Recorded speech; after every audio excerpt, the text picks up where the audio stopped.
আমার বোনের ছেলে যখন শহরে পড়তে আসে তখন আমি তাকে আমার বাড়িতে থাকতে দেই, কারণ আমি বাসায় একাই থাকতাম। আমার বড় বাইরে ছিল বলে তার সাথে এই ব্যাপারে কথা বললে সে রাজি হয়ে যায়।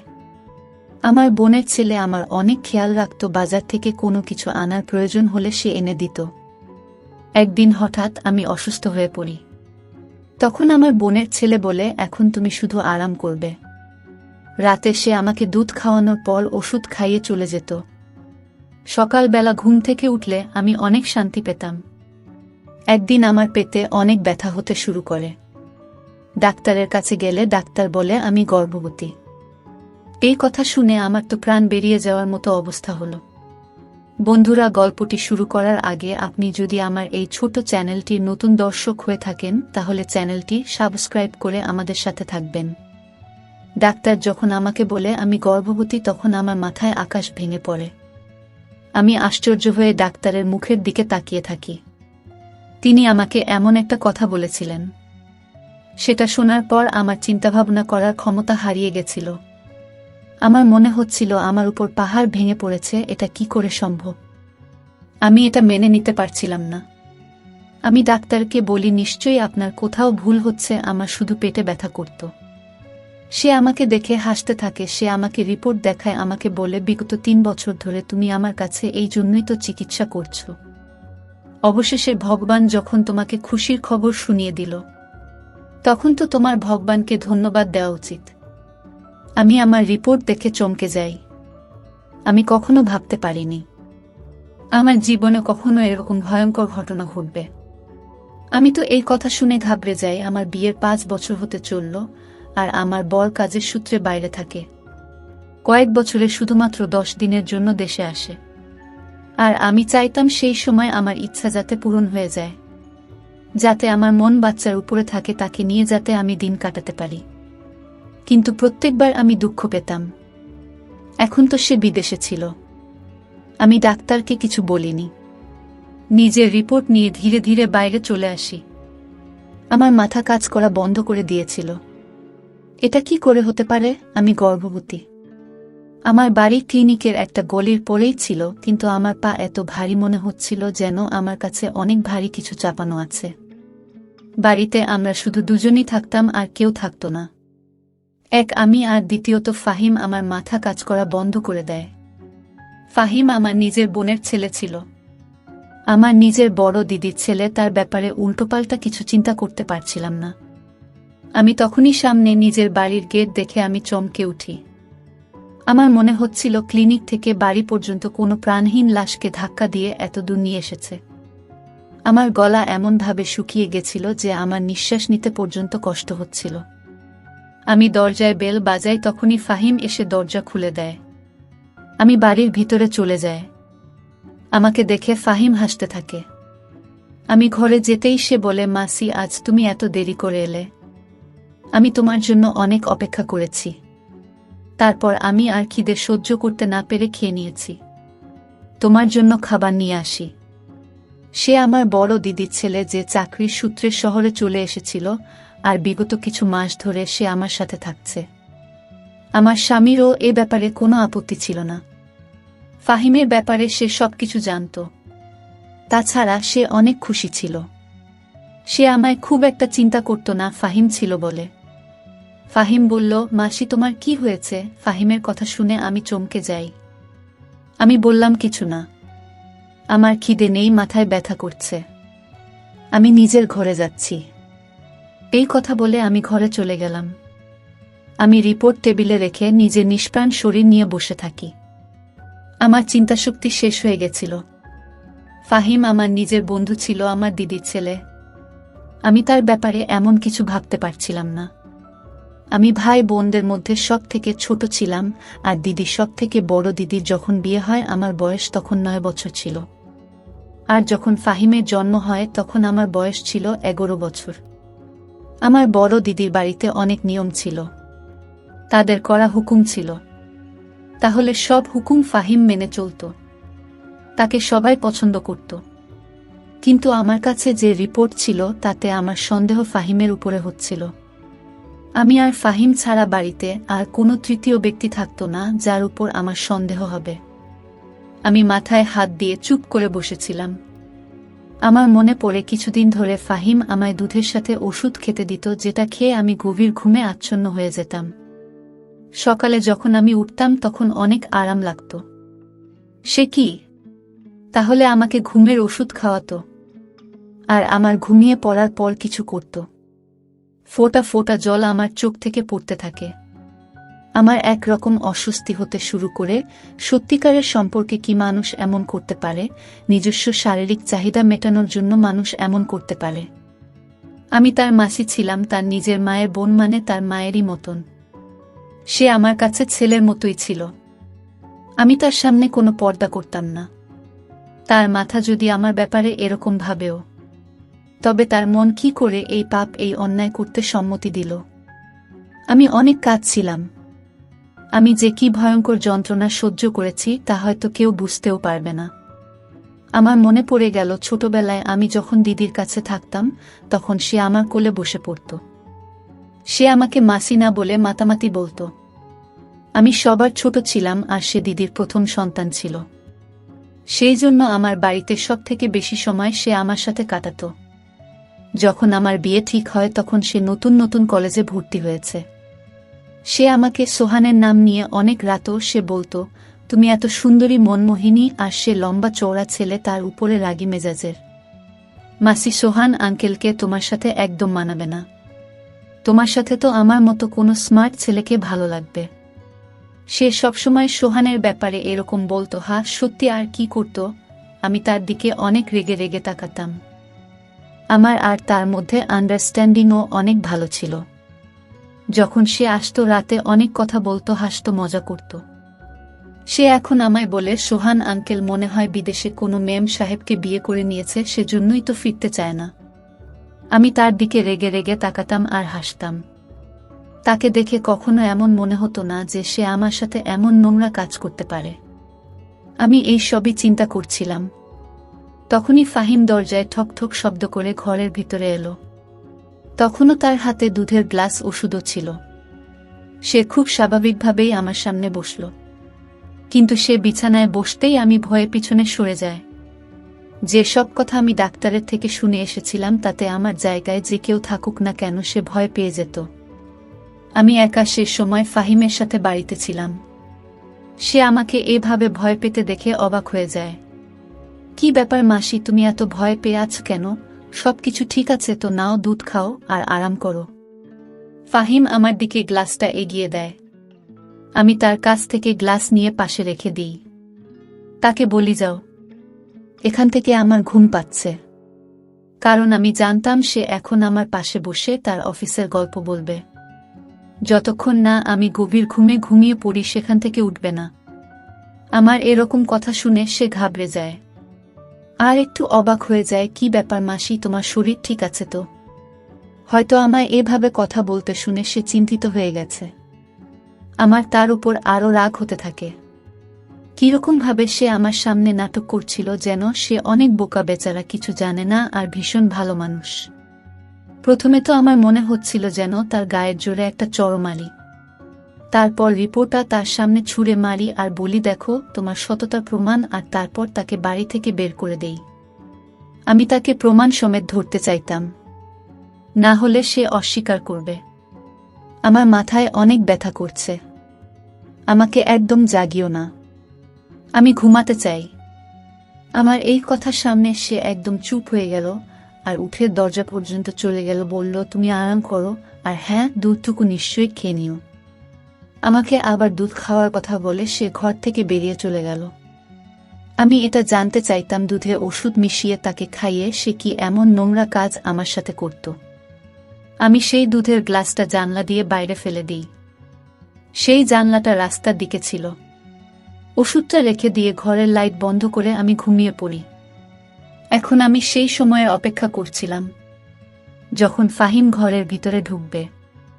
আধা ঘন্টা কেটে গেছিল, কিন্তু আমার ঘরে কেউ আসেনি। তার আসার অপেক্ষা করতে করতে আমি বিরক্ত হয়ে যাই। আমার ঘুম পেতে থাকে, সেজন্য নিজে গিয়ে দেখে আসি যে সে কি করছে।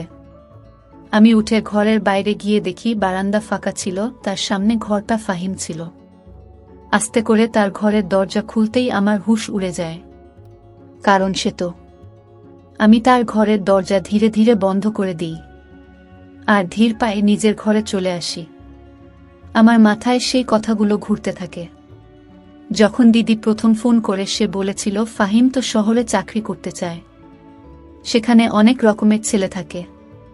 আমার ফাহিম অনেক সহজ সরল, যদি কোনো উল্টোপাল্টা লোকের চক্করে ফেঁসে যায়, যদি নেশা করা শুরু করে, তুমি তো জানো আমরা কিভাবে তাকে মানুষ করেছি, কিভাবে তার দেখাশোনা করেছি। আমার ছেলে অনেক শান্ত, অনেক সৎ, কিন্তু অনেক ছেলেরা এক জায়গায় থাকলে খারাপ কাজ তো হবে।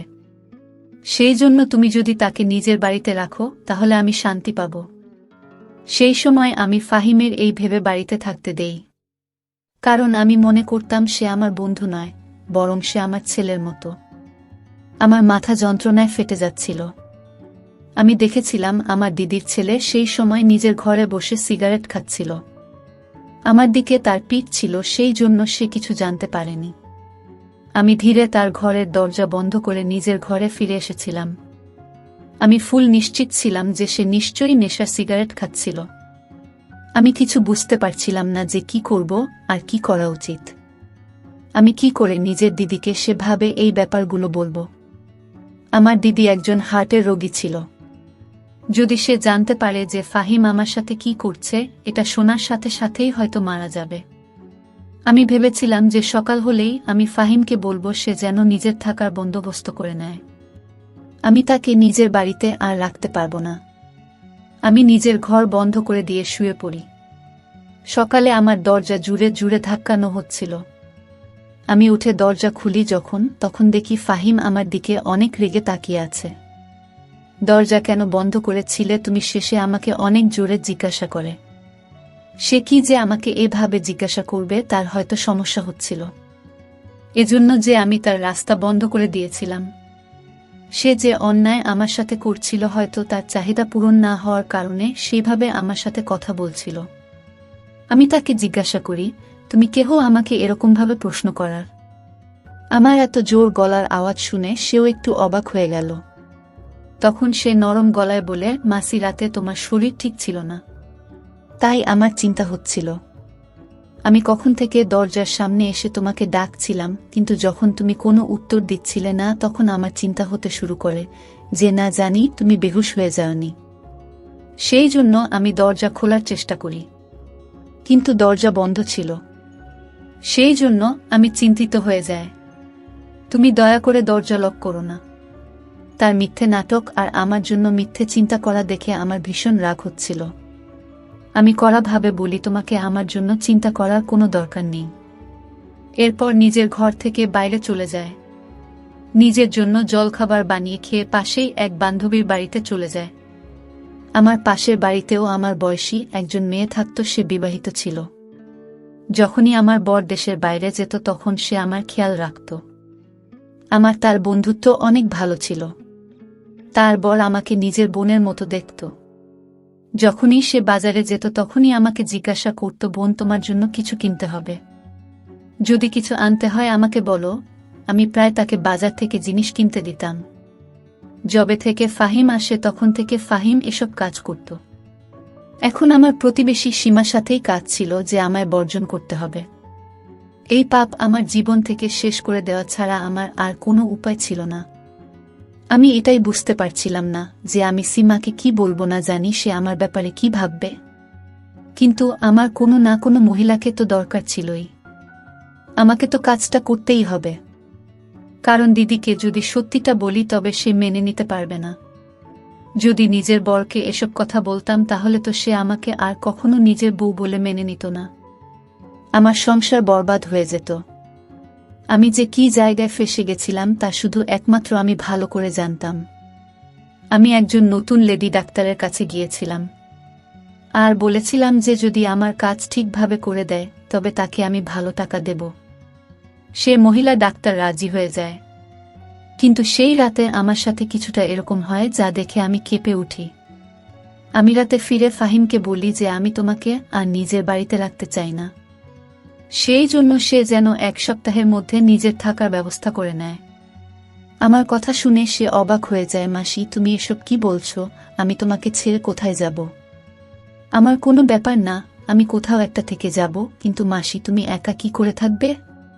ফাহিমের কথা শুনে আমার রাগ হতে শুরু করে। আমি বলি, তুমি আসার আগে আমি একাই থাকতাম। যত তাড়াতাড়ি সম্ভব নিজের জন্য থাকার জায়গা খুঁজে নাও। সে কোনো উত্তর দেয় না, কিন্তু তাকে দেখে চিন্তিত মনে হচ্ছিল। আমি নিজের ঘরে এসে শুয়ে পড়ি। এখন আমি নিজের ঘরের দরজা লক করে রাখতাম। কিছুক্ষণের মধ্যেই আমি ঘুমিয়ে পড়ি। তারপর আমার আর কিছু মনে ছিল না। রাতে যখন চোখ খুলে তখন মনে হচ্ছিল যে আমার পাশে কেউ শুয়ে আছে, কিন্তু আমার ঘরে অনেক অন্ধকার ছিল। এতটাই অন্ধকার ছিল যে আমি সেই মানুষটাকে দেখতে পাচ্ছিলাম না। শুধু এটা মনে হচ্ছিল যে আমার পাশে কেউ শুয়ে আছে। আমি অনেক ভয় পেয়ে গেছিলাম। আমি তাড়াহুড়ো করে কিছু বুঝতে না পেরে চিৎকার করতে থাকি। কিছুক্ষণের মধ্যেই আমার পাশে শুয়ে থাকা মানুষটা উঠে বসে। আমার বিছানা থেকে উঠে যাওয়ার আগেই সেই মানুষ নিজের হাত দিয়ে আমার মুখ চেপে ধরে। এখন তো আমি অনেক চমকে গিয়েছিলাম। আমি নিজেকে বাঁচানোর কোনো কথা চিন্তা করার আগে সে মানুষটা বিছানার পাশে থাকা ল্যাম্প অন করে দেয়। তাকে দেখে তো আমার হুঁশ হারিয়ে যায়। আমার সামনে আমার বর ছিল কখন বাড়ি আসে। সে আমাকে কিছু না জানিয়ে হঠাৎ চলে এসেছিল। সে হাসতে থাকে, বলে তোমাকে সারপ্রাইজ দেওয়ার ছিল। যখন আমি বাড়ি ফিরি তখন ফাহিম দরজা খুলে। সে জানতো আমি এখানে আছি। যখন আমি ঘরে আসি তখন ঘর লক ছিল। তুমি জানো, জানলা দিয়ে আমাকে ভিতরে আসতে হয়েছে। তুমি তো অদ্ভুত। এখানে কি এমন অচেনা ব্যক্তি আছে যে তুমি দরজা লক করেছ? তার কথায় আমি উত্তর দিতাম। সেই সময় আমি মন থেকে অনেক ভেঙে পড়েছিলাম। সেই জন্য সোহানের গলা জড়িয়ে আমি অনেক কাঁদতে থাকি। সে ভেবেছিল যে সে ছিল না বলে আমি উদাস ছিলাম। সেজন্য এভাবে হঠাৎ তাকে সামনে দেখে কেঁদে দিয়েছি। সত্যিটা অন্য কিছু ছিল। আমি জানতাম আমার উপর দিয়ে কি ঝড় বয়ে যাচ্ছে। সে আমাকে সান্ত্বনা দিতে থাকে। সকালে যখন আমি উঠি তখনও সোহান ঘুমাচ্ছিল। আমি অনেক চিন্তিত ছিলাম, আজ আমাকে ডাক্তারের কাছে অ্যাবর্শন করতে যেতে হবে। কিন্তু সোহানের উপস্থিতিতে এটা সম্ভব নয়। আমি এটা ভেবে চিন্তিত ছিলাম যে সোহানের কাছে কি অজুহাত দেবে, কি করে এই কথাটা লুকাবো। আমি চিন্তিত হয়ে বাইরে বসেছিলাম। তখনই ফাহিম রান্নাঘর থেকে বের হয়। সে নিজের ও সকলের জলখাবার বানিয়ে টেবিলে রাখছিল। আমাকে দেখে হাসতে থাকে আর আমাকে জিজ্ঞাসা করে, মাসি মেসোকে এভাবে হঠাৎ দেখার সারপ্রাইজ পেয়ে কেমন লাগছে? আমার তাকে দেখে ঘৃণা হয়। আর তাকে জিজ্ঞাসা করি, তুমি এত নাটকীয় ব্যক্তি কেন? এত ভালো মানুষের অভিনয় কিভাবে করো? তুমি লজ্জা লাগে না তোমার? একদিকে মাসি বলে ডাকো আর অন্যদিকে। আমি এসব দেখে দেখে বিরক্ত হয়ে গেছিলাম। সেই জন্য কোনো কিছু ভাবনা চিন্তা না করেই মুখে যায় এসেছিল আমি বলে দিয়েছিলাম। সে এতটাই মিলছিল। সে তখন আমাকে অবাক হয়ে দেখছিল। আমাকে বলে, মাসি কি বলছো তুমি? আমি তোমার কথা কিছু বুঝতে পারছি না। আমি এমন কি করেছি যার জন্য তুমি আমার সাথে এভাবে কথা বলছো? ফাহিমের কথায় আমি তার দিকে অবাক হয়ে দেখি আর নিজের ঘরে চলে যায়। সোহান তখন ঘুমাচ্ছিল। আলমারি থেকে নিজের রিপোর্ট বের করি আর ঘরের বাইরে চলে আসি। সিহাব টেবিলের পাশে দাঁড়িয়েছিল। আমি সেই রিপোর্ট তার মুখের উপর ছুঁড়ে মারি আর তার মুখের সাথে ধাক্কা লেগে মাটিতে পড়ে যায়। বলি, এটা পড়ো আর নিজের নোংরা মুখ নিয়ে সোহান ওঠার আগে আমার বাড়ি থেকে বিদায় হয়ে যাও। আমি ওকে রেগে রেগে এই কথাগুলো বলি, কারণ আমি চাইতাম না কোনোভাবে সোহান এই কথা জানতে পারুক। ফাহিম রিপোর্টটা মাটি থেকে তুলে খুলে যখনই সে সেই রিপোর্ট পড়ে তখন তার মুখের রং ফিকে হয়ে যায়। তার হুঁশ উড়ে যায়। তার কিছু বলার আগে সোহান বারান্দায় আসছিল। জানি না কিভাবে, কিন্তু সে সোজা ফাহিমের কাছে আসছিল। রিপোর্ট তার হাত থেকে নিয়ে পড়তে শুরু করে। সেটা দেখে তো আমার প্রাণ বেরিয়ে যাওয়ার মতো অবস্থা হয়। আমার সংসার নষ্ট হয়ে যাবে। সোহান তো আমাকে তালাক দিয়ে দেবে। আমার খুব বাজেভাবে মাথা ঘুরে যায় আর আমি পড়ে যাই। যখন আমার হুঁশ আসে তখন দেখি আমি হাসপাতালে আসছি। আমার হাত কাঁপছিল আর সোহান আমার দিকে দেখছিল। ফাহিম ও সেখানে দাঁড়িয়েছিল। আমি সোহানকে দেখে কাঁদতে থাকি। আমি বলি, আমার কোনো দোষ নেই। ফাহিম আমাকে ঘুমের ওষুধ দিত। আমি কিছু জানি না। দোহাই, আমাকে তালাক দিও না। আমি তোমাকে অনেক ভালোবাসি, আমি তোমাকে ছাড়া বাঁচতে পারবো না। আমি বিছানায় শুয়ে তার হাত ধরে তার কাছ থেকে ক্ষমা চাইছিলাম। শেষে আমার হাত ধরে বললে, তুমি চিন্তা করো না, আমি তোমাকে ছাড়ব না। আমি আবার নতুন করে তোমার টেস্ট করিয়েছি, তুমি গর্ভবতী। হয়তো অন্য কারো রিপোর্ট তোমার রিপোর্টের সাথে বদলে গিয়েছিল। না তুমি দোষী আর না শিহাবের কোনো দোষ আছে। এরকম কিছু নয়, তুমি তার চরিত্রের উপর সন্দেহ করো না। শুধু রিপোর্টও অদল বদল হয়ে গেছিল। এটা একটা ভুল বোঝাবুঝি হয়েছে। ফাহিমের উপর যখন আমার নজর পড়ে তখন সে কাঁদছিল, তার মুখ থেকে কোনো শব্দ বেরোচ্ছিল না।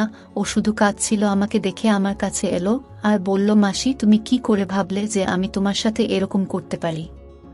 আমি আমার মা আর তোমার মধ্যে কখনো কোনো পার্থক্য করিনি।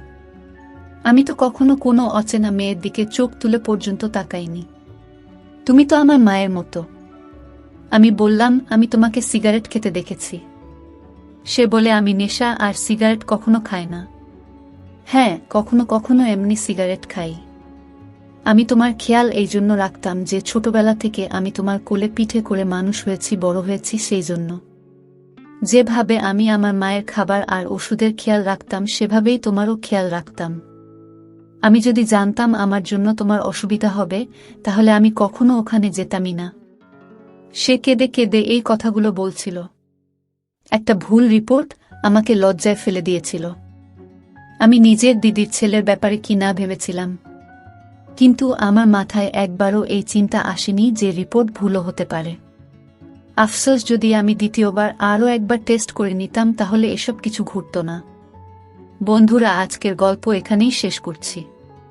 যদি আমার গল্পগুলো তোমাদের ভালো লাগে তাহলে একটা লাইক দিয়ে বন্ধুদের সাথে শেয়ার করে দিন। দেখা হবে আগামীকালের নতুন ভিডিওতে। সবাই ভালো থাকবেন। ধন্যবাদ।